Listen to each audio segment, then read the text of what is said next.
Gusto nyo magkaroon ng bagong release na avatar border ng All-Star Siren Mask ay punta lang kayo dito. Ito ang MLBB All-Star Creation Contest na gaganapin ngayong month of May 2026. Magsasubmit ka lang ng bagong uploaded video dito guys, at after mo ma-upload siya ay guaranteed na magkakaroon ka na ng avatar border na to. Susundin nyo lang yung mismong guidelines dito guys.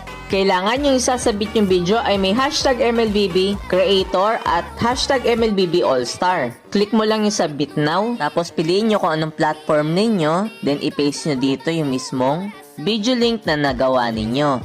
Tapos, piliin nyo lang yung mismong language ninyo, then check, then submit. Once na successful na nasubmit nyo na yan guys, ay matik ay makakapag-draw ka na dito. Click mo ngayon dito yung draw at pwede nyo pang makachambahan yung lucky box skins dito guys. Pero syempre sa first attempt ay makakakuha ka na ng avatar border dito. Now sabay open ka ngayon ng MLBB ninyo, punta ka lang sa mismong profile page mo, then i-paste mo mismo yung nakuha mong redemption key. Then ayan na siya, makikita mo na mismo yan sa email box ninyo. At ito na mismo makukuha nyo na yung All-Star Siren Mask na avatar border. So kunin nyo na din guys. Arigating kayo sa panonood at pag-follow sa akin, and happy gaming everyone!